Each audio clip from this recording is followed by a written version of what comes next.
Hello.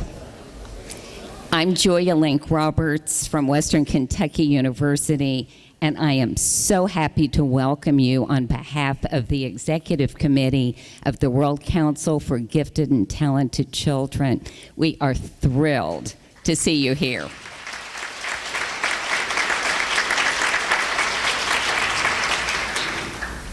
We will open the conference Kentucky style, and we will do it with a call to the conference as we have a call to the race at the Kentucky Derby.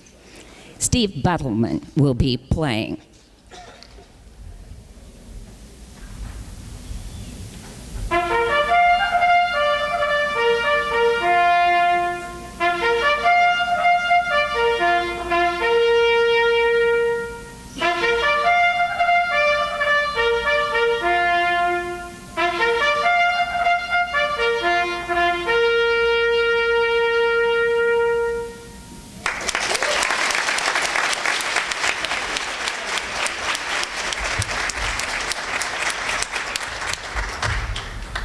And so the conference is officially open.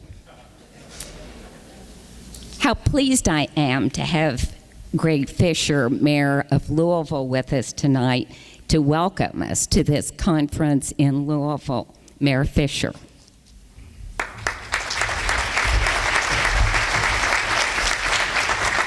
Well, good afternoon, everybody. Welcome to Louisville. We're so pleased that you guys decided to join us here in Louisville, and thank you, Julia, so much.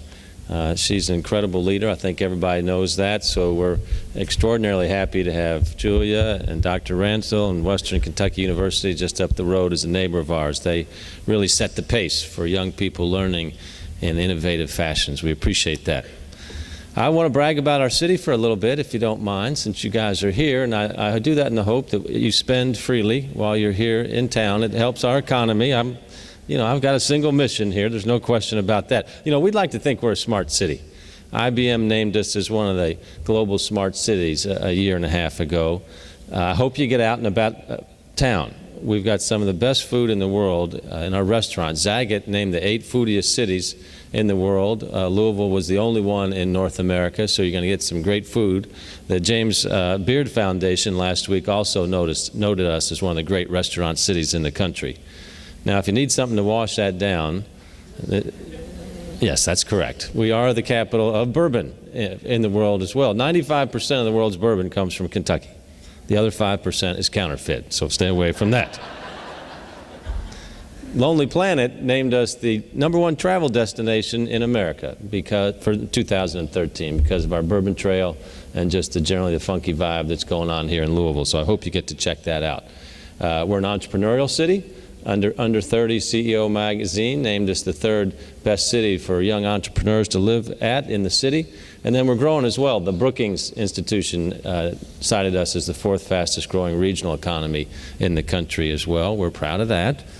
We do a lot with advanced manufacturing as well. You all probably know that manufacturing is not our grandfather's manufacturing anymore. It's a highly technical field. We have 2 Ford Motor Company plants here in Louisville and 1 General Electric as well. But then I love to talk about something that people say politicians shouldn't talk about. First off, I'm a businessman. I'm an entrepreneur. It just happens to be mayor. I'm a public servant. I'm not a politician. But we talk about compassion all the time in our city. We have 3 big goals. How can we be a city of lifelong learning and innovation? How can we be an even healthier city, physical, mental, environmental health? But how can we be an even more compassionate city? And if you can put those 3 core values together, that's a pretty good place to live. So we bring compassion alive in a lot of different ways in our city. The Dalai Lama was just here about 6 weeks ago. And then we have something called our annual week of Give a Day service. Can you give a day? Can you give an hour? And we had over 107,000 people participate in our Give a Day week of service this year. And then since I'm mayor, I get to proclaim anything. It's amazing to me the power of proclamations. So with tongue-in-cheek, I proclaim that we were the most compassionate city in the world. And lo and behold, we started getting all these awards from people for being compassionate. And I challenged the rest of the cities and the rest of the world to be more compassionate than we are. And I said I would help them defeat us because that's what compassionate people do. So I hope that when you're in town, you feel our hospitality and our compassion that we have here in Louisville. And if that isn't enough, I see that there are are many subscribers to Gentleman's Quarterly magazine in this room. GQ magazine named us the manliest city in North America last year as well. So you can get it all when you're here in Louisville. So I just tell you all this because, man, our city's going through a renaissance, like many cities are around the world right now. And it's about creating culture. It's creating a culture of entrepreneurism, of can-do, of innovation. We know that however we approach anything, whether it's business, whether it's entertainment, whether it's hospitality, we've got to keep asking ourselves, how can we do this better? What's the data show us? What's the effect on the customers? And if we're constantly looking not just to continuously improve, but to break through, improve as well, our destiny will take care of itself. With this envelope of compassion and plenty of opportunity will be created for the people that both live here and that are going to move here as well and start their businesses as well. Because I feel that the winning cities of the 21st century are those cities that are going to embrace innovation, embrace globalization, embrace sustainability, a digital world, all the while we connect more with ourselves as human beings at the same time. And I know you all are really setting the tone for that in many different ways. You all have a real gift with your professions and able to help some of the brightest people in the world pursue their passions and pursue their opportunities, not only intellectually, but I think we all know an intellectual vacation or an intellectual journey is really without meaning if we can't connect soul to soul or heart to heart. So I just wanted to stop by tonight and say thanks to Julia, and thanks to the Gatton Academy and WKU, but thank you all very much for selecting Louisville for your conference, and I hope you have a wonderful experience and come back many times in the future. Thank you.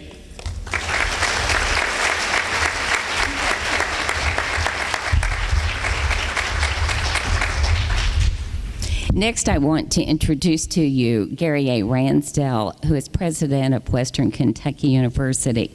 Dr. Ransdell.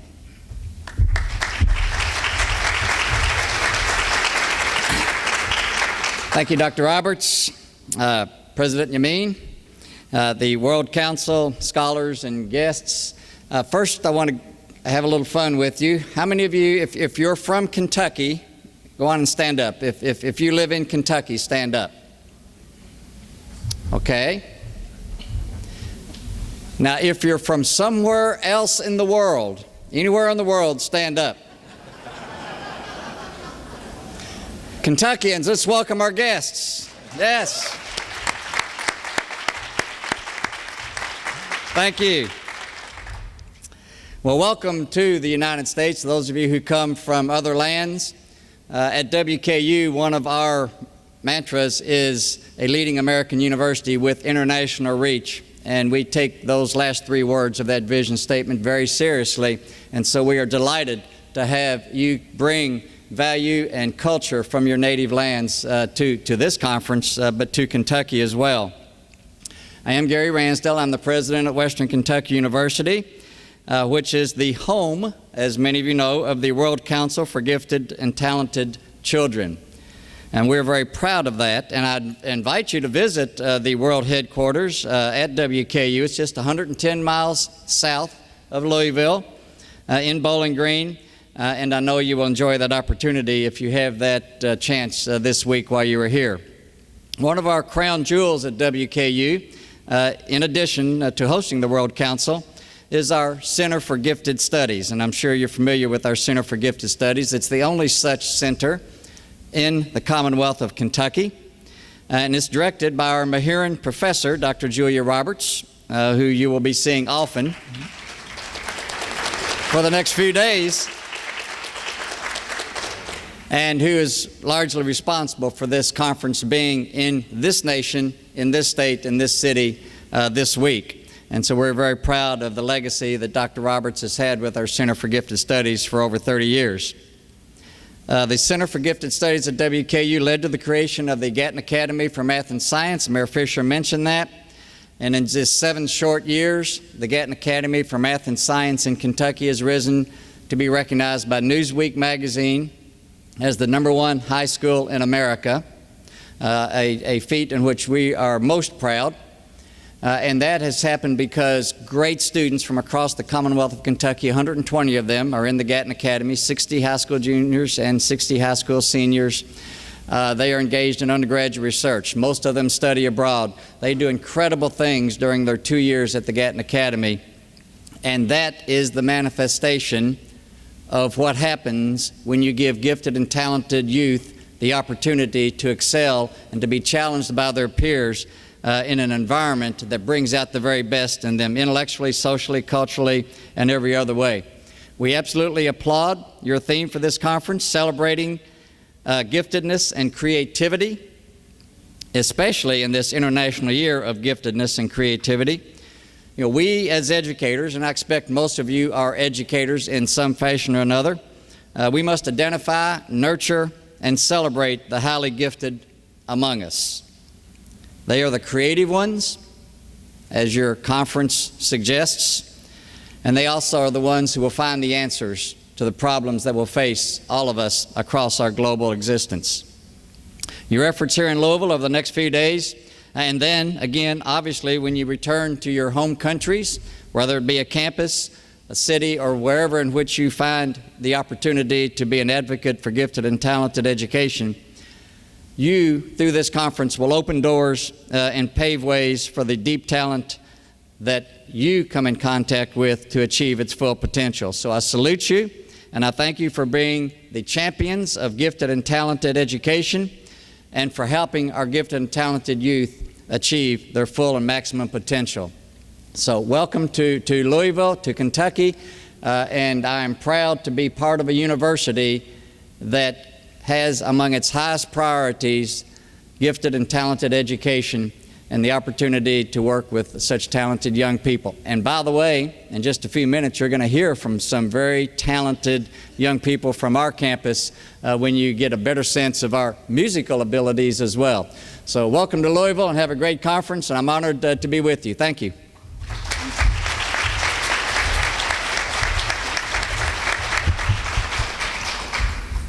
The United States has definitions for children with gifts and talents that vary state by state.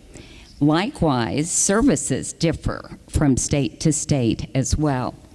Tonight, I would like to highlight one state and the 5 categories of giftedness that we offer, and that state, of course, is Kentucky. We are happy to have the international headquarters of the World Council for Gifted and Talented Children located in Kentucky. Since 1990, Kentucky has recognized 5 categories of giftedness: children who are gifted intellectually, and children who are gifted in a specific academic area in creativity, leadership, and/or the visual and performing arts. Tonight, I will highlight a few Kentuckians who exemplify giftedness and creativity in various domains. Creative thinking and perseverance are essential elements for outstanding accomplishment in all of those domains. 2 examples of outstanding accomplishments in the visual and the performing arts are Stephen Rolfe Powell, well known for his art glass works, and Ed Hamilton, whose works are in the area of sculpture. Stephen Rolfe Powell, and the picture will give you an idea of his glass art, is a professor of glass art at Center College, where he teaches young people about the art of glass blowing and also produces masterpieces that are a glorious combination of color and design. Stephen has had one-man shows in cities all around the world.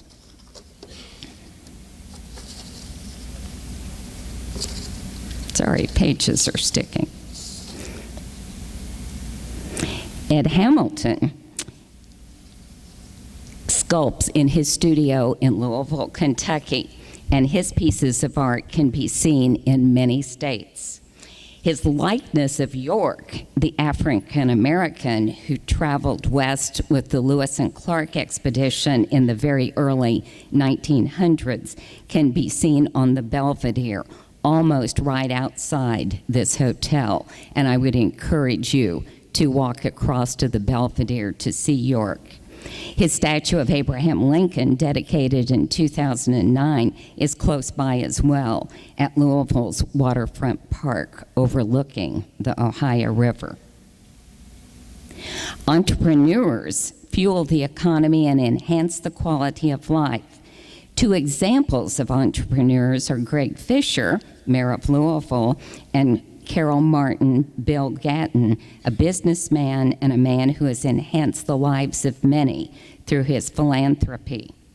Greg Fischer is an entrepreneur, businessman, and philanthropist, and was elected Louisville's 50th mayor in November the 2nd, 2010. He leads Louisville, highlighting the importance of innovative ideas and entrepreneurship. Bill Gatton grew up in Muhlenberg County, Kentucky. He is well known for his business acumen and his philanthropic interests. One of the beneficiaries of Mr. Gatton's generosity is the Carol Martin Gatton Academy of Mathematics and Science in Kentucky that honors his name. And his gift makes it possible for numerous Gatton Academy students to do summer research to add to the research that they're engaged in throughout the academic year. A young Kentuckian from Gravel Switch, and yes, I said Gravel Switch, Kentucky, was the youngest Rhodes Scholar in the history of the Rhodes Scholarship Program.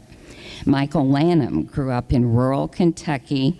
After earning his PhD at Oxford University in mathematical modeling, Michael entered medical school at the University of Michigan, where he has a fellowship in obstetrics and gynecology. His research is in mathematical and statistical modeling of serum marked off ovarian reserve and their relationship to reproductive outcomes. And Michael is a grand old 30 with a PhD and an MD and extra years with that. Lillian Press exemplifies outstanding leadership in Kentucky. She came to Kentucky in 1952, and her leadership is well known in several areas, including mental health and education.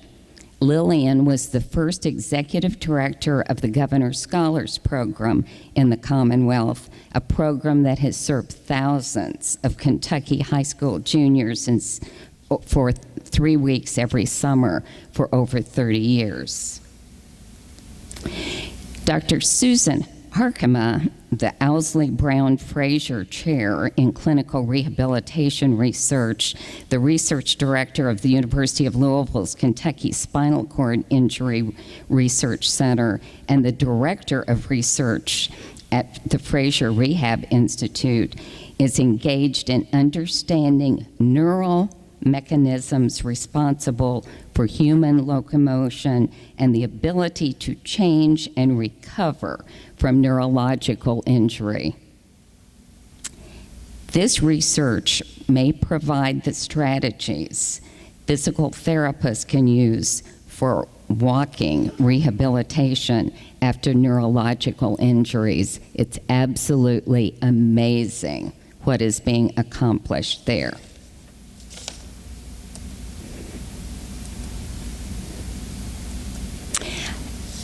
Two faces that you might recognize more readily would be that of a couple of Kentuckians who are pretty well known, Jennifer Lawrence and Diane Sawyer.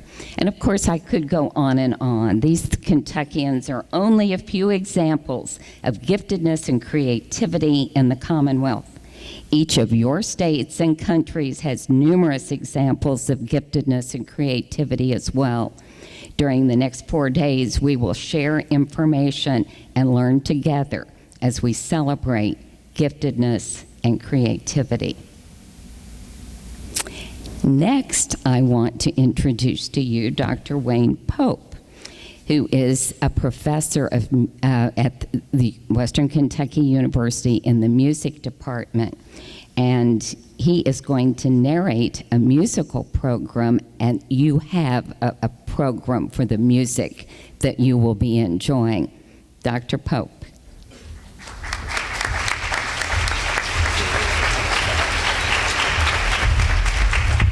Thank you so much, Julia. Thank you.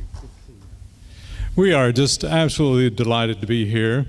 The program this evening is our only goal was to feature some American music, and it is a varied sources, varied composers, varied singers, and our one slice was that they have to be American composers because we wanted to share a little bit of our life with you.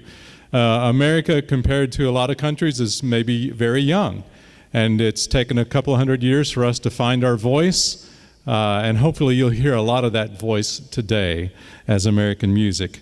We're going to kick it off right away. I have assembled a team of young folks who are not only beautiful and handsome, but wonderfully talented, and to go better than that, they are some of the finest and nicest people you'll ever meet. And if I were to be stranded on a desert island, I think, well, at least 4 out of 5 of them I would really be glad to know. Every one of them are just wonderful. Our first performer this afternoon, William Linder. Will is a native of Louisville, Kentucky. He's a junior at Western this year. He began his studies as a triple major in vocal performance, biology, and anthropology. Will has appeared in several WKU productions, including Oklahoma, The Pirates of Penzance, and he created the role of the principal in the world premiere of The Girl Detective. He will now turn his full energies toward becoming an anthropologist, focusing on migration of culture and the genetic implications on society. He spent this summer working in a research lab at the University of Louisville Medical School, researching circulating tumor cells. Will Linder here to share an ideal land called Camelot. Will.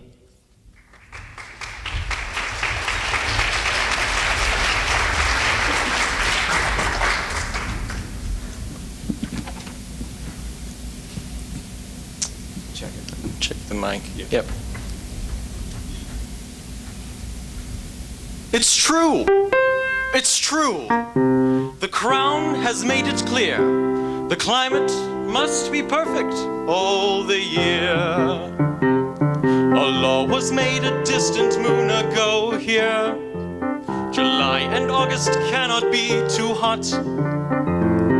And there's a legal limit to the snow here in Camelot. The winter is forbidden till December, and exits March the 2nd on the dot. By order, summer lingers through September in Camelot. Camelot. Camelot. I know it sounds a bit bizarre, but in Camelot, Camelot, that's how conditions are. The rain may never fall till after sundown. By 8, the morning fog must disappear. In short, there's simply not a more congenial spot for happily ever aftering than here in Camelot.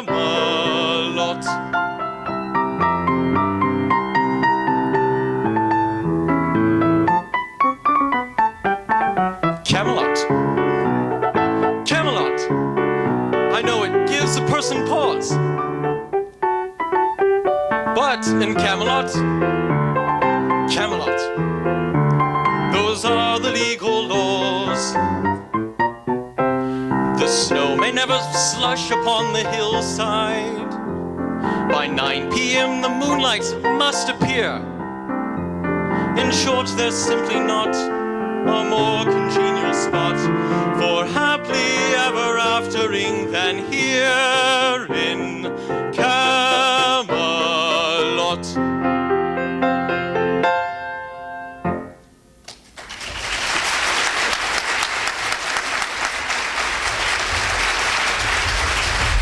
Thank you, Will. You may notice that is the Learn and Low musical, Camelot, one of, I would say, America's great contributions to music is the Broadway musical. Next, we hear from Rachel Weaver. Rachel is from Louisville. She is a senior music education major in voice. She plans to teach high school choir or elementary music, as well as working in the church as a music minister. She has been serving here in Louisville, as well as in Atlanta, Georgia, as a worship coordinator for a Christian summer camp for youth grades 6 through 12 called Passport Missions 2. She has worked there since she graduated high school. She is the soprano soloist at First Christian Church in Bowling Green, and had recently advanced to the semifinals at the Mid-South region of the National Teachers Association student auditions. She appeared as one of the Major General's daughters in WKU's production of The Pirates of Penzance. Rachel will be singing a song by Ricky Ian Gordon. We love in America that we have managed to blend a lot of our pop sound, if you will, our popular music in with our classical music. And it was Leonard Bernstein who actually said, "Is this classical or is it popular?" And he loved to challenge us that way. I hope you enjoy this gorgeous song by Ricky Ian Gordon, Miss Rachel Weaver.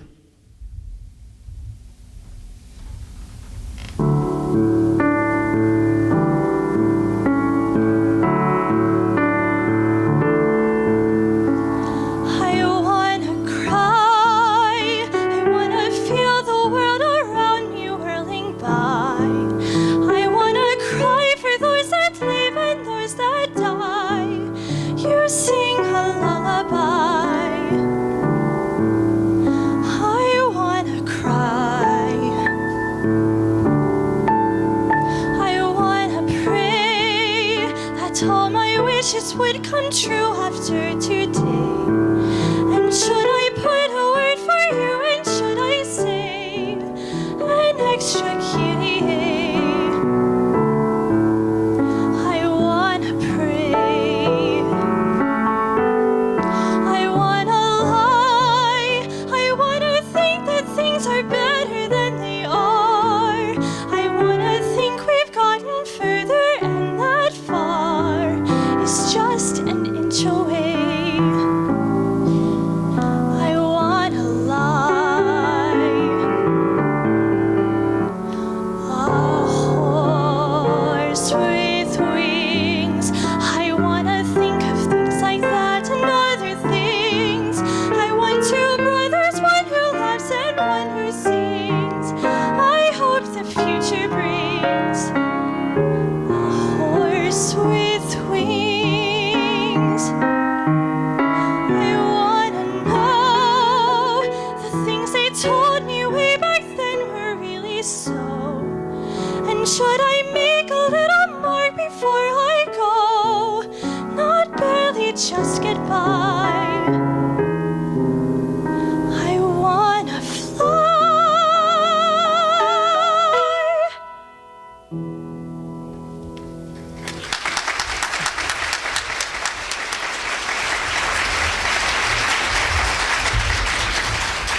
You know, I have a difficult job that I have to sit in a room and listen to these guys sing at least once a week. Somebody has to do it. Our next gentleman to sing this afternoon, Taylor Dant, just finished his freshman year at Western Kentucky University. He'll become a sophomore this year. He is majoring in vocal performance. Taylor is a Louisville native and has been involved with music from a young age, including many years spent with the Louisville Youth Choir.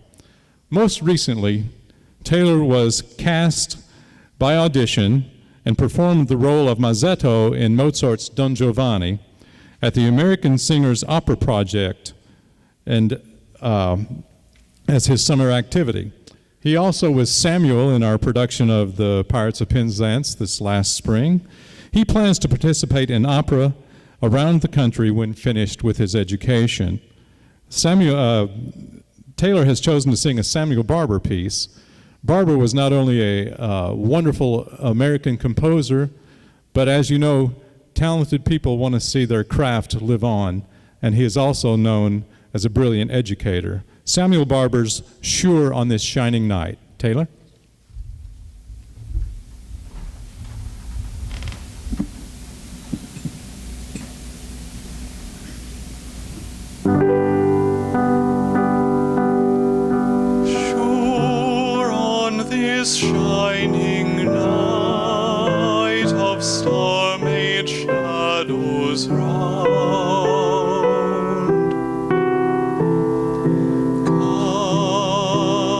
Kindness must watch for me this side the ground.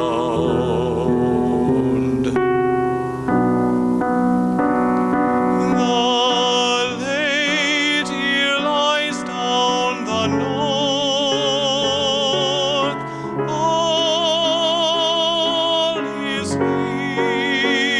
healed, all is health. High summer holds the earth.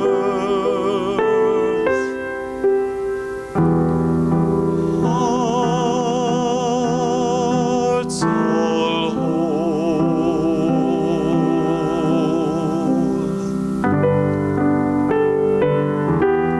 Sure on this shining night I weep for wonder.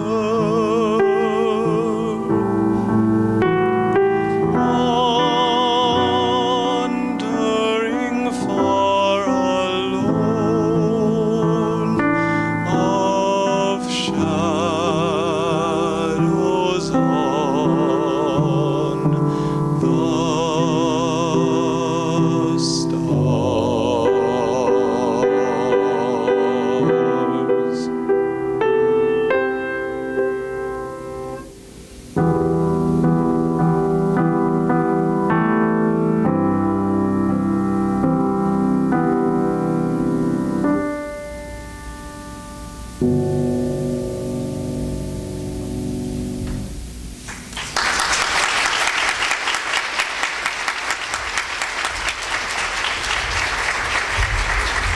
Indeed, beautiful poetry set to beautiful music. The person you've been hearing at the piano tonight, Miss Sarah Fox, is a rising junior in the Honors College at Western Kentucky University, where she is pursuing 2 degrees, one in history and one in organ performance. After WKU, Sarah plans to study international education policy and hopes to serve both domestically and abroad in the education sector. She is especially interested in the study of how the arts can play a vital role in the education and revitalization for the underprivileged, and has spent this time this year studying in Cuba and the Czech Republic, Austria, and England. If you live abroad and would consider hosting Sarah to come study in your country, she will be attending the entire conference and would be thrilled to talk to anyone about that. And I hope that if you have room, she'll bring her voice teacher, who actually is my wife, and I hope my wife will bring her husband. This next piece by Jay Unger made its way into a film series by Ken Burns called The Civil War. A gorgeous piece that here in America we would refer to as a fiddle tune. But it's played by the violin, was written in 1982, and I believe Burns' series was about 10 years or so after that, and he fell in love with it, as we all did. Sarah, show us some.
It was Hans Christian Andersen who said, "Where words fail, music speaks."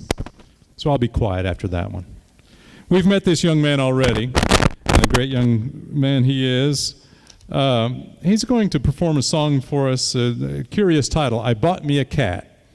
Well, Aaron Copland is a premier American composer and educator as well, who studied in the U.S. and he also studied in France under Nadia Boulanger. She claimed him to be the most creative composer she ever worked with, and that's high praise coming from somebody who everybody in the 20th century claimed to have studied with Nadia Boulanger. This song set, the first one he wrote was called Old American Songs, set 1. They were so popular that he quickly set another version of them. Copland was wonderful about self-borrowing and was a good cook. He would put something else and he'd re-stew it some way, put his arrangements in different operas, and he is almost responsible for stamping our American sound, if you will. If you ever have listened to the ballet Rodeo or Billy the Kid, you can just see those cowboys. He just brings to a visual aspect the American music that we enjoy. I think you'll enjoy this fun song that Will's going to do for us today. I Bought Me a Cat.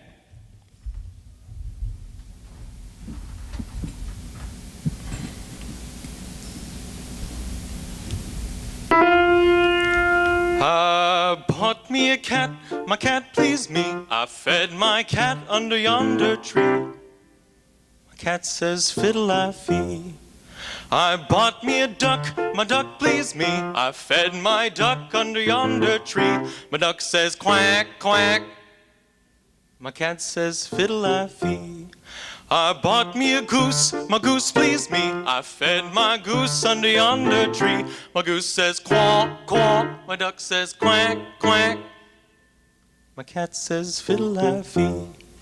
I bought me a hen, my hen pleased me. I fed my hen under yonder tree. My hen says shimmy shack, shimmy shack. My goose says quaw, quaw. My duck says quack, quack. My cat says fiddle-I-fee. I bought me a pig, my pig pleased me. I fed my pig under yonder tree. My pig says Griffy, Griffy. My hen says shimmy shack, shimmy shack. My goose says quaw, quaw. My duck says quack, quack. My cat says fiddle-I-fee. I bought me a cow, my cow pleased me. I fed my cow under yonder tree. My cow says baw, baw. My pig says Griffy, Griffy. My hen says shimmy shack, shimmy shack. Goose says quaw, quaw. My duck says quack, quack. My cat says fiddle-I-fee. I bought me a horse, my horse pleased me. I fed my horse under yonder tree. My horse says neigh, neigh. My cow says baw, baw. My pig says Griffy, Griffy. My hen says shimmy shack, shimmy shack. My goose says quaw, quaw. My duck says quack, quack. My cat says fiddle-I-fee. I bought me a wife, my wife pleased me. I fed my wife under yonder tree. My wife says, honey, honey. My horse says, neigh, neigh. My cow says, baw, baw. My pig says, Griffy, Griffy. My hen says, shimmy shack, shimmy shack. My goose says, quaw, quaw. My duck says, quack, quack. My cat says, fiddle-I-fee.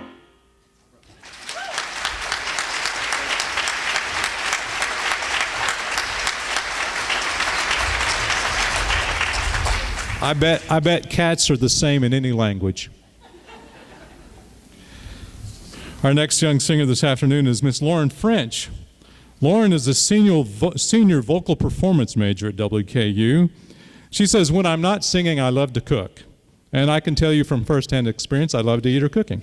She's quite good. She loves to play the piano. She reads and she watches a fun TV show that we all laugh and have fun with called Frasier. Upon graduating from WKU, she plans to pursue a master's degree in performance. Most recently, she performed her junior recital at Western, and she was the daughter in the Pirates of Penzance, and this summer played one of the ensemble members in the Broadway musical Dirty Rotten Scoundrels in Bowling Green for the Fountain Square Players. Welcome now, with Lauren doing a song from Violet, another American musical, beautiful song called Lay Down Your Head.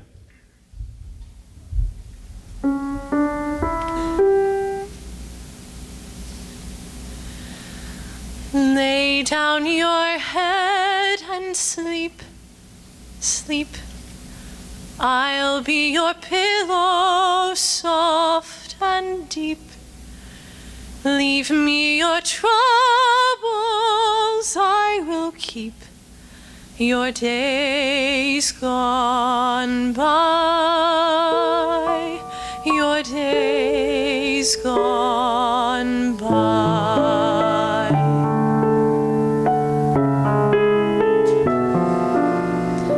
Lay down your head and dream, dream. You're so much gentler than you seem. Is there a chance you might redeem my days gone by, my days gone by? And oh, his breath is so warm. Mine is short and my ears are ringing. Everywhere my skin is singing. Lay down your head and sleep, sleep. I will be pleased your soul to keep. Give yourself over to the deep of days gone by, of days gone by.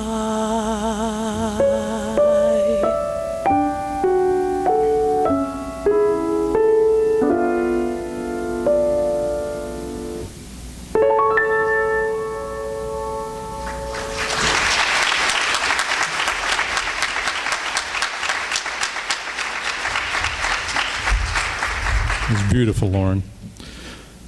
One cannot overstate the importance and the substance that African Americans have given to the world of music in the United States. Had it not been for their contribution, we would have a hard time coming up with our pop culture music, with our music that has defined our life, with our music that has expressed the unexpressible sometimes. And I'm so glad that Rachel chose to sing a spiritual this afternoon, an African-American spiritual that was arranged by Moses Hogan, who is a native of New Orleans, left us much too early if you see his dates. Moses started his career as a concert pianist, was an educator. Everywhere he went, had the wonderful Moses Hogan Chorale. I'm saying this in case anybody's interested in looking up some Moses Hogan. And the gift that the African Americans have given us in this wonderful music is both spiritual and physical. It meant certain things physically, and it shows a great hope. And I know you will enjoy this gorgeous, gorgeous song, Give Me Jesus.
Dark midnight was my cry.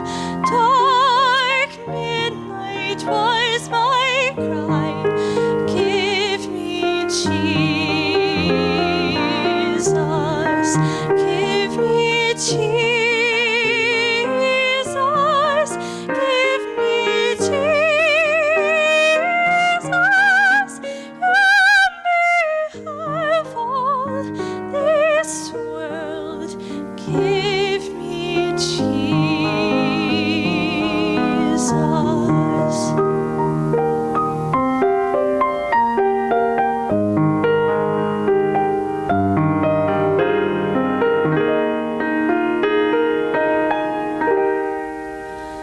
Oh, when I comes to die. Oh, when I comes to die. Oh, when I comes to die. Give me Jesus. Give me Jesus. Nobody but Jesus. You may have all of this world, but give me Jesus.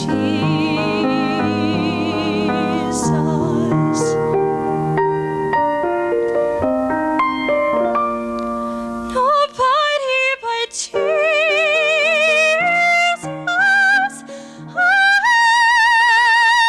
may have all of this world, but give me Jesus.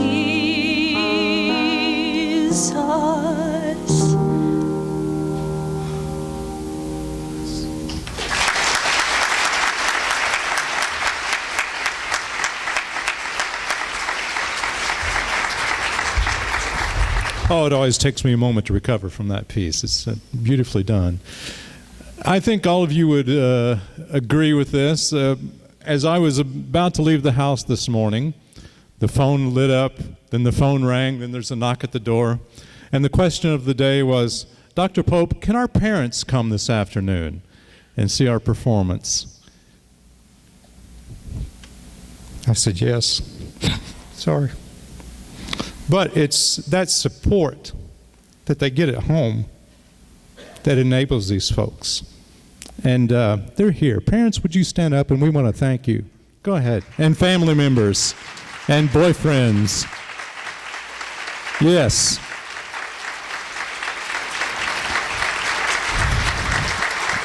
Nobody can do it alone.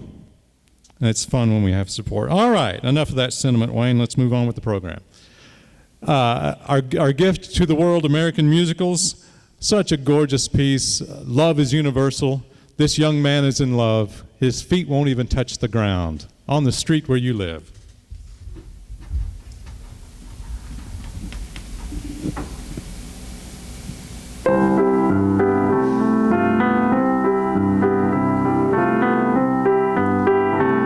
I have often walked down this street before, but the pavement always stayed beneath my feet before.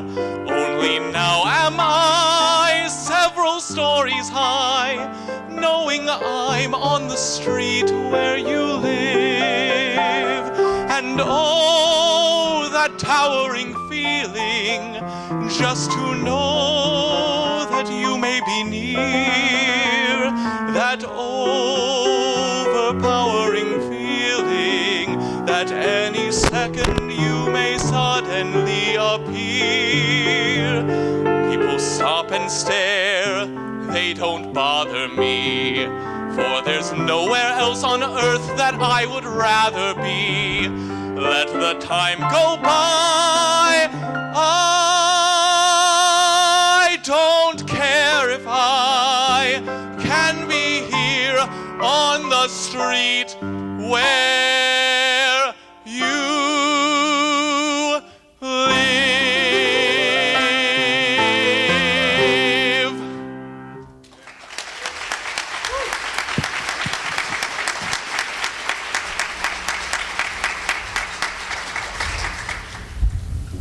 Well, certainly we turn to our heritage in finding our American voice.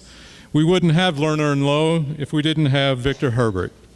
Victor Herbert was born in Ireland, raised in Germany, and had his career in America. So we like to think he's half Irish, half German, and half American. And this song is so much fun from the early 20th century. Art is Calling for Me. Lauren?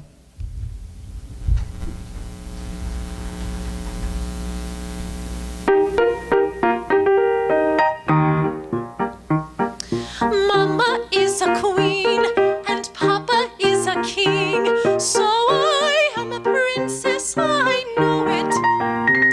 But court etiquette is a dull, dreary thing. I just hate it all, and I show it. To sing on the stage, that's the one life for me. My figure's just like Tetrazzini. I know I'd win fame if I sang in Bohème that opera by Signor Puccini. I've ruled lords on the trails that would send the courtiers down the backs of my vocal frills. I long to be a prima donna, donna, donna. I long to live upon the stage.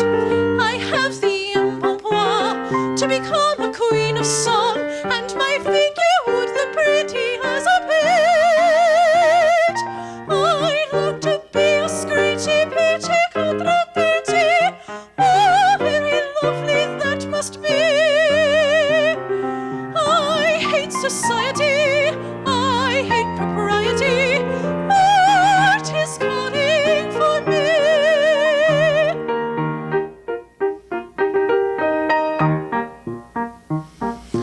I'm in the elite, and men sigh at my feet. Still I do not fancy my position. I have not much use for the men that I meet. I quite burn with lyric ambition. Those tenors so sweet, if they made love to me, I'd be a success, that I do know. And maybe I'd asked if I once sang in Faust, that opera so charming by Gounod. Girls would be on the brink of hysterics, I think. Even strong men would have to go out for a drink. I long to be a prima donna, donna, donna. I long to live upon the stage with my avoirdupois and my tra-la-la-la-la. I would be the chief sensation of the age. I long to hear them shouting "Viva to the diva!" Oh, very lovely that must be. That's what I'm dying for, that's what I'm sighing for. Art is calling for me. Ladies and gentlemen, the lovely Sarah Fox on piano.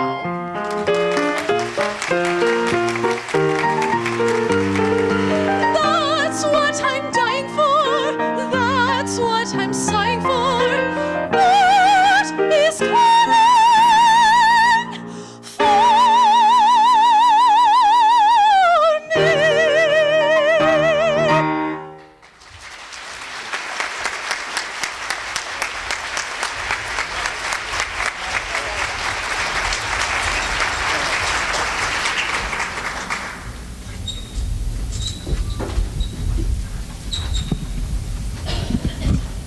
For a second, hello. As you see, we have one more song to share with you this evening. This composition by Stephen Foster, who is not a native of Kentucky, but have family here and considered this a home away from home at least. But we've claimed him. And he wrote, many, many popular songs that are famous throughout the world. I did a concert in England a couple of years ago, and some of the composers I sang English, they kind of nodded their head, but I said, now it's time to do some Stephen Foster, and they went, yeah, we know him. This is our state song. Stephen Foster was one of the very first Americans to make his living as a songwriter, and we're proud of that. We're proud that he wrote about our state. If somebody stands up next to you, it's only because it's ingrained in their spirit that when we sing our state song, we have to stand up. So if you want to stand and join us, we invite you to enjoy singing and singing for My Old Kentucky Home.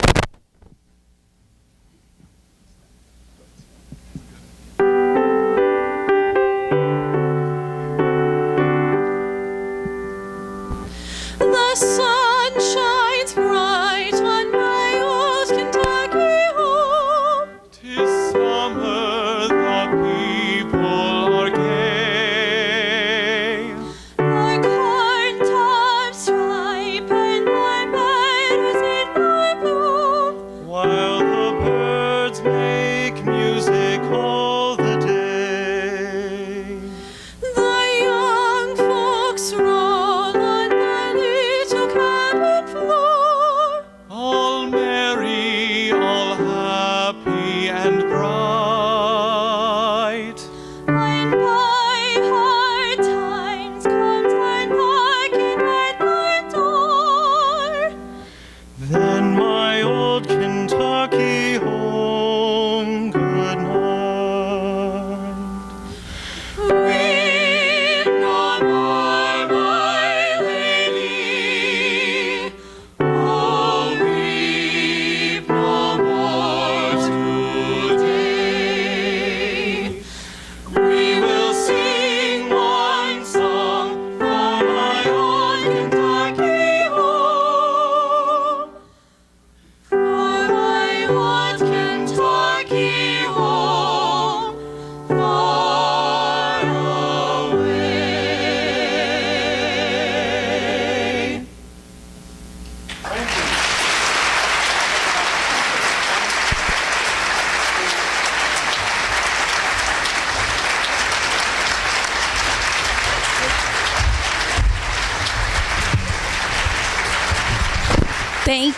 Thank you to all of the musicians. I hope you enjoyed that opportunity to celebrate American music as I did. Leslie Graves, a member of the Executive Committee of the World Council, please come up.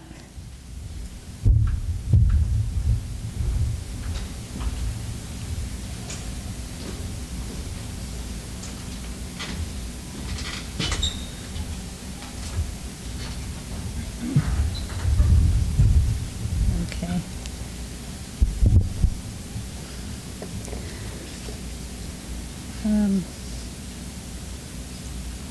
Let's see. I'm going to try and move the slide along. I just push it? Okay.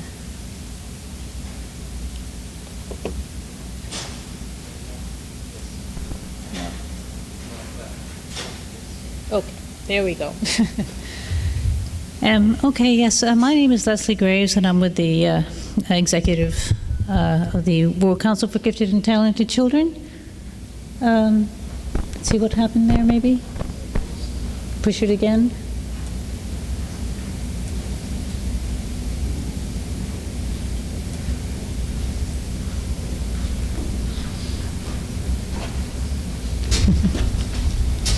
That's okay.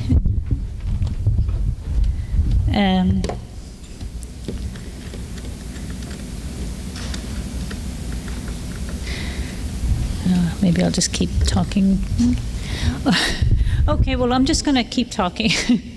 Yes, no, and I'm also the chairperson of the Scholarships and Awards Committee, so I'm just going to do that. We're going to talk about the World Council for Gifted and Talented Children's Scholarships and Awards. And I'd like to welcome you to the opening of the 20th World Conference. And what? Is that what you wanted to do? That's all I wanted, yeah, that one's fine. It's gone again? Gone again.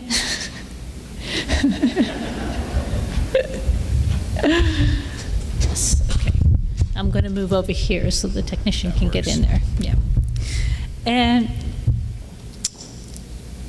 yes, and the first thing I wanted to do was introduce you to the other members of the Scholarship and Awards Committee. And if you'd like to stand up there, Ken McCluskey. He's one of our members here, and Ken is from Canada. And the other member of the Scholarships and Awards Committee is Umit. And Umit is from Turkey. In conjunction with the World Council for Gifted and Talented Children's Biennial Conference, the Executive Committee of the World Council usually presents awards in 4 different areas of recognition.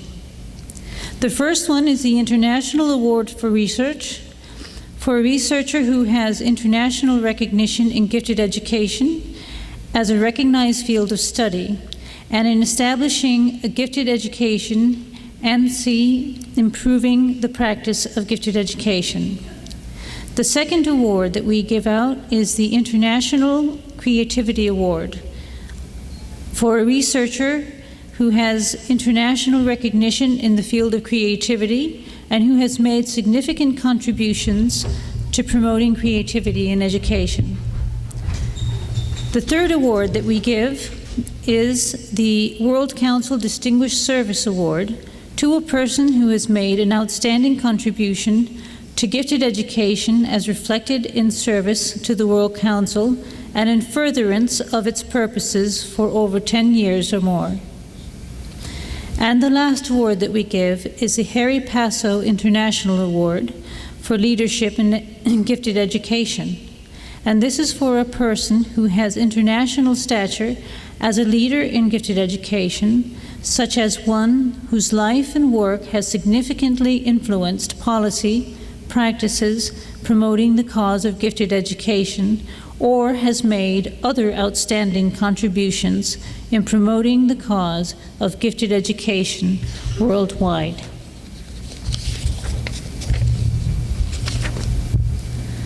Okay. In the category of research, we have Dr. Sally Rice, the Vice Provost President of Academic Affairs at the University of Connecticut, the Board of Trustees Distinguished Professor, former Department Head of the Educational Psychology Department in the Negg School of Education at the University of Connecticut, where she also serves as Principal Investigator of the National Research Center on Gifted and Talented. She has authored and co-authored more than 250 articles, books, and book chapters, and numerous monograms and technical reports, and worked in a research team that has generated over $35 million in grants over 15 years. Her research interests are related to talent development in all children, as well as special populations of gifted and talented students, including students with learning disabilities, gifted females, and diverse groups of talented students who are often underserved. She is also interested in the extensions of the school-wide enrichment model for both gifted and talented students. Sally is one of the principal investigators of the National Research Center on Gifted and Talented and has been the most productive researcher of the center. Her scholarship is diverse and broad, and as summarized by her numerous articles, books, book chapters, monographs, technical reports. Her specialized research interests are related to diverse populations of gifted and talented students, including students with learning disabilities, gifted females, and culturally and linguistically diverse talented students. She is a distinguished scholar of the National Association for Gifted Children and a fellow of the Division 15 of the American Psychological Association. Our second awardee in the category of research is Nicholas Colangelo. Nicholas Colangelo is Interim Dean, College of Education, the University of Iowa, He's a Director Emeritus of the Bellin Blanc Center, the International Center for Gifted and Talented Development, Myron Jacqueline Bland Professor of Gifted Education, Professor of Gifted Education, and Professor of Counselor Education. Nick was instrumental in founding the Gifted Center in Iowa, and one of my sharpest memories of him is his fondness for telling his Xerox box story that I think is important for us all to remember, as big things can often start out of small things, small boxes. I met Nick in Iowa as one of the International Templeton Fellows sponsored by the Center, and it was a program of truly international scope. His research articles and publications are many and have had far-reaching impact, both at home and here, and mostly importantly abroad, with A Nation Deceived having been translated into 8 languages and being used by many worldwide. This publication, based on solid research in the area, was co-authored by Susan Asseline and Dr. Mirka Gross from Australia, and he also co-edited with Gary Davis the well-used Handbook on Education, sending many copies of these and numerous other books as gifts to his Templeton Fellows to use and share in their countries. In 2002, he received the President's Award from the NAGC, and today he also receives the International Research Award from the World Council for Gifted and Talented Children. In the category of creativity, we have Todd Lombard. Todd is a professor of psychology at the University of Paris, Descartes, and he's a former member of the Institut Universitaire de France, and my French isn't very good and it's rusty, so I'm trying to pronounce that. He received his PhD from Yale University and was an invited professor at the Paris School of Management.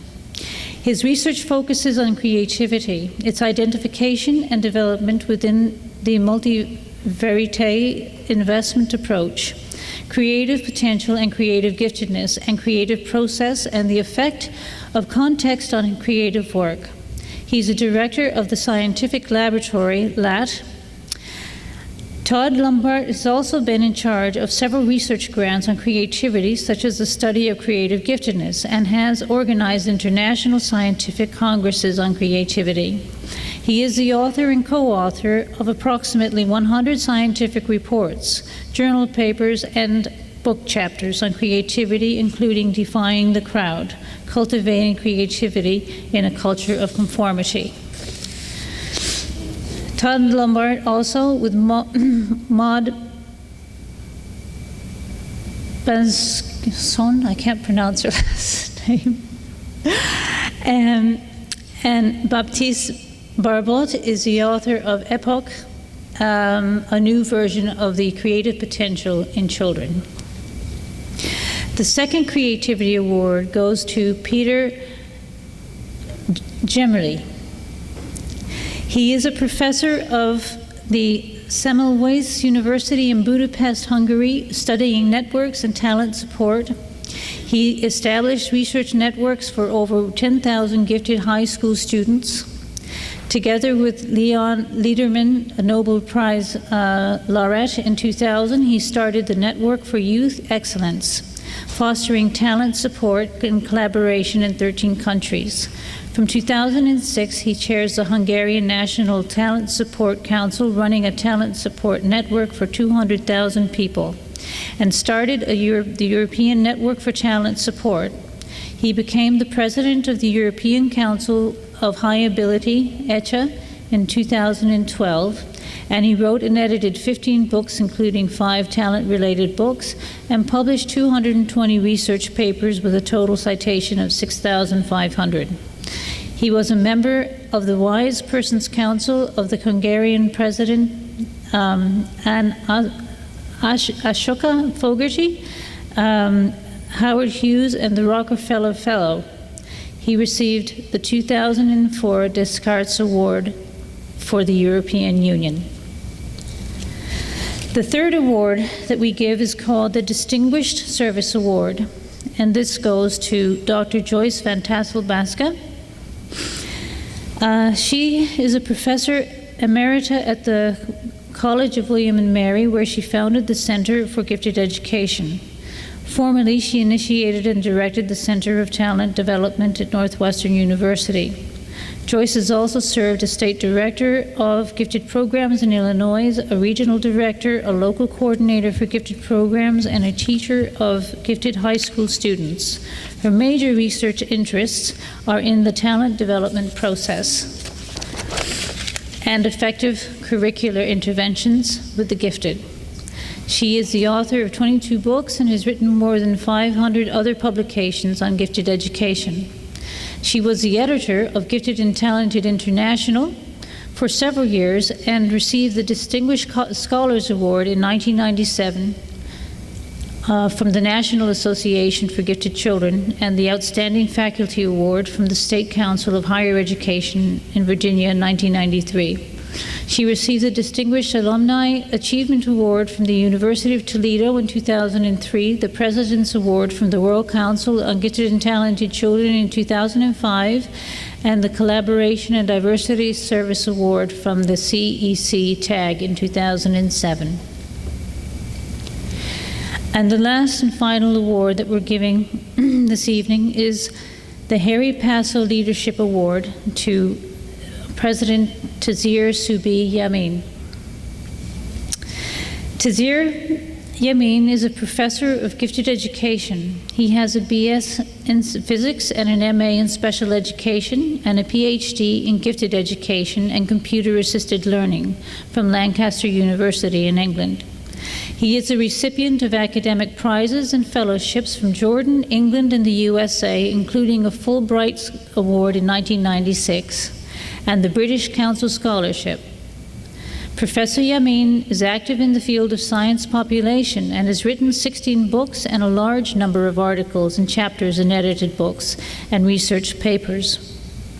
He has developed a number of training packages to develop productive thinking skills. He is an active member of the impressive list of academic institutions, including the British Educational Research Association, the European Council for High Ability, the Bahrain Association for Gifted and Talented, President, Jordanian Association of Physics, the National Committee for Gifted Education, founder in the Qatari Center for the Gifted and Talented. He is also the National Chancellor, Vice President of the International Association of Educators for Worldwide Peace. He was a delegate of the World Council for Gifted and Talented Children for about 10 years. And then in 2002, he was elected as a member of the Executive Council of the World Council for Gifted and Talented Children. Professor Yamin was involved in developing the UAE project for the Gifted and Talented in Ulm University. In addition, he has established, in cooperation with Todd Lombard and Sandra Linke, the International Center for Innovation in Education, ICIE. The ICIE has 3 branches in France and Germany and Sweden, and in 2005 he was named Editor-in-Chief of the International Journal in Gifted Education, Gifted and Talented International. More recently, he joined the teaching staff and the international research team at the Université Paris at Descartes. In March 2009, he was elected as President of the World Council for Gifted and Talented Children. During his presidency, Tazir has done a great deal of good for the organization, helping to bring the journal to its highest standards and promoting and indexing it. It can now be found in institutions and universities worldwide. During the world's economic downturn, the organization had several setbacks and a change of location and 2 conferences that had to be relocated. His input and administrative skills and leadership were phenomenal and instrumental in helping the World Council for Gifted and Talented Children navigate these difficulties. His generosity throughout these difficult periods has extended to donating the entire production costs of the journal, which has allowed the World Council for Gifted and Talented Children to regain a solid financial standing. He did this during 6 years. As in the past, the journal was the single most costly item that the organization had been producing. His tireless work and integrity in maintaining the World Council for Gifted and Talented Children and fostering and forging new friends and contacts and protecting it from negativity, leading it forward intact and still supporting and maintaining the ethos of the organization and its goals, which are to facilitate the worldwide communication for information, ideas, and experiences through a biannual assembly, which is our World Council, which we're experiencing today, creating an atmosphere of acceptance and recognition of gifted and talented children from any background in any country, supporting and disseminating research into the nature of giftedness, talent, and creativity, and the education of gifted and talented children and their teachers, establishing opportunities for worldwide exchanges of ideas, experiences, and teacher training, supporting and enhancing national groups in recognizing and providing for the gifted and talented children in their own countries, supporting international programs and activities for children, and supporting and enhancing parent and family education regarding the development and potential of all children. Finally, I will say, Tazir, that I can see in years to come that your work and your leadership in helping to stabilize the organization will be missed and will become much more appreciated and apparent. And I hope you will enjoy your well-deserved award and the quiet times ahead, although I know and you know that you won't be quiet. And before I move on to the World Council and Gifted and Talented Children scholarships, I would wish to announce that as several of our awardees have not been able to be here to attend this open ceremony, the awards themselves will not actually be presented to the awardees here, but will be presented at international events within the International Year of Giftedness and Creativity. The World Council for Gifted and Talented Children 2013 scholarships. In any given conference year, the nominated scholarship and awards committee tries to provide some financial assistance to a small number of individuals when we have funds who may otherwise not be able to attend. In this year, in the 20th Biennial World Conference, the Scholarship and Awards Committee, with approval from the EC and in celebration of the International Year of Giftedness and Creativity, has attempted to be flexible and facilitate a once-off, this year only, larger than normal number of recipients. So we had 4 World Council registration scholarships, which went to Karen Bendelman from Uruguay. I don't know if she's here. No? Matthew, yeah, okay. And Matthew Edinger from the USA and United Kingdom? No?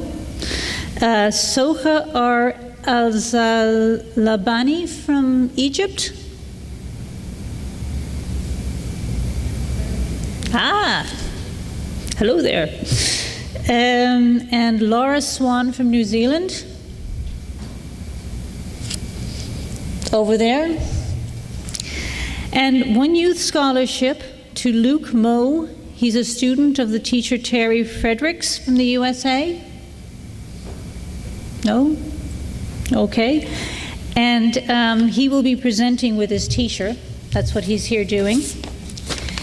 And we have 1 partial full scholarship for Pradipta Hoare from India, who will be supporting one of his students here. Over here. Ah, okay. Hello, Pradipta. And reduced registration assistance for the 2 Edna McMillan recipients. The World Council thanks all of those who applied for the 2013 World Council Scholarship. The Edna McMillan scholarships. Dr. Dorothy Sisk, who is a founding member of and a longtime supporter and contributor to the World Council for Gifted and Talented Children, has generously donated 2 special World Conference scholarships to Passion, Profession, and Parents Who Inspire. In the name of her friend and longtime World Council and Gifted and Talented Children's colleague, Edna McMillan, The $1,000 scholarships were given to Jen Torbick Merrill from the USA. It's around here somewhere, I'm sure. She's a parent and author of a book that's called If This Is a Gift, Can I Give It Back? Surviving in the Land of the Gifted and Twice Exceptional. Okay? She will also be giving a presentation here today. You can look out, not today, but over the week, you can look out for her. And the other recipient is Mary St. George from New Zealand. And she's also a parent and a lead educator for Go Gifted Online, which is an interactive online program in New Zealand that is run by a charitable trust. A second anonymous donor, inspired by Dorothy's generosity, also contributed something towards their accommodation. See what you started, Dorothy? Dr. Edna McMillan passed away in December in 2012, and she was an esteemed colleague and supporter and a member of the World Council. She served for more than 30 years on various capacities as member, conference organizer, chair, delegate, EC member, secretary, and vice president. The World Council is very grateful to Dr. Dorothy Ann Sis for this opportunity to mark Edna's passing and her memory in such a wonderful and fitting way. And now I'd like to draw your attention to the pictures up here. This is part of, my fundraising project. Didn't have a great deal of time to develop something to try and access extra funds for our scholarship fund, which is now quite bare after all of that. But I'm actually an equine artist. I do horse sketching, and 2 years ago I brought a piece to the Prague conference, and we had a raffle for it, and it generated a little bit of money for the fund. So what I'm doing here is showing you another Kentucky gifted native son. Some of you may recognize him, with a lovely star on his forehead. Speed, courage, heart. These were words that were used frequently about man o' war. He was a gifted horse. And these three words are words that I have heard often also used, described for gifted children that we serve. I have sketched this unique piece as a commemorative drawing for the 20th World Conference in Kentucky. And as in Prague, the piece that I designed for the first International Day of Giftedness, the proceeds minus production costs for the sale of this artist-proof print and a number of limited edition prints of the same will go to the scholarship fund if anybody is interested. I would encourage anyone who would like to maybe contribute to the fund and might also like to acquire a unique commemorative memory of this conference to make contact with me wherever you see me during the conference to make any arrangements you'd like to make. And well, I thank you all, and I'm going to welcome Tazir up to the podium. Okay.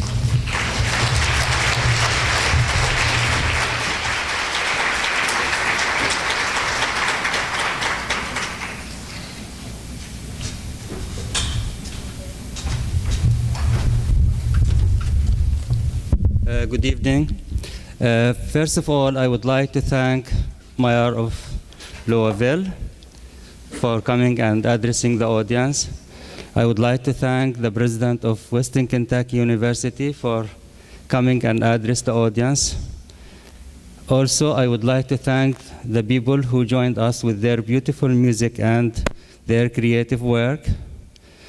We are all thankful to Julia Roberts and her team and all the work they did to host this conference.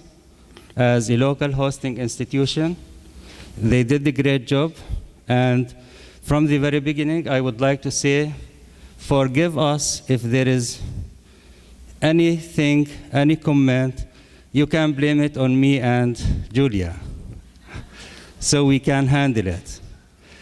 But we will try our best in order to make everybody happy and to meet your high level of expectations. Also, I would like to thank the Dean of the Faculty of Education at Western Kentucky University. This I will leave it to Julia because he was very generous and he is the person who will come you after the first keynote speech. On behalf of both the local organizing committee and all the members of this committee, including Tracy Hawkins, all her staff, we thank them for all the work they did. And there are many other people who was working very hard in order to make this setup ready for you today. Second, on behalf of the executive committee, my friends and colleagues who was working with me for 4 years, this is not my only this is not my contribution alone. It is our team who was working very hard in order to be up to the level of your expectations from this organization. I will not take that long of from your time. First of all, in my capacity as the President of the World Council, I would like, and it is my honor and privilege, to declare open this World Conference. This conference will have about 600 participants, and they are representing more than 45 countries, maybe more, because of flights delays, all these things, we don't have yet final numbers about the number of the participants. But up to now, I can say we have about 600 people from 45 countries. In addition to that, we have 15 symposia, and we encourage you to join these symposia because there will be in-depth discussion from different angles, from different fields of study and experience, so please try to join them. We had today 20 pre-conference workshops. We have 323 presentations from different countries. And we have posters from different scholars from different countries. So this is, in brief, what we have in this conference. Also, we have 10 keynote speakers, and you find them in the program. Please read the program. If there is, something we have to modify concerning, sessions, presentations, you can approach me, you can approach Julia, and we will do our best to accommodate your presentations. So this is, in brief, our conference. We will be happy to meet you every now and then during the conference, during the sessions, the General Assembly, the delegates meeting.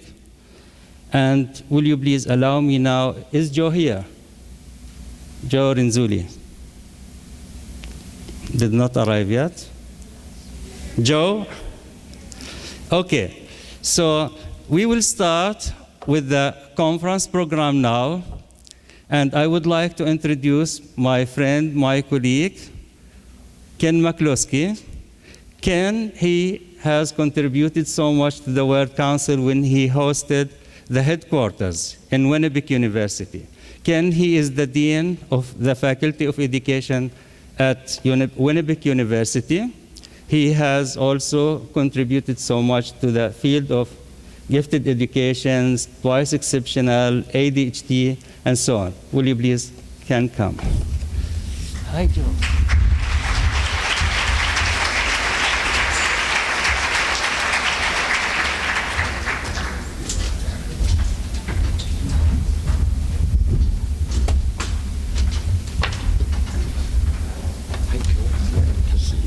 You got to give these people a stand and stretch break. They've been sitting for a long time, so please do that for me. Okay, well, I'll introduce you now. What do you think? Will I be too fast? Or What's that? Why don't you just ask them to take a minute or two to stand and stretch? While we set up here and get the computer going, people have been sitting for a while. Do you want to take just 2 minutes to stretch and move, and then we'll be set to go?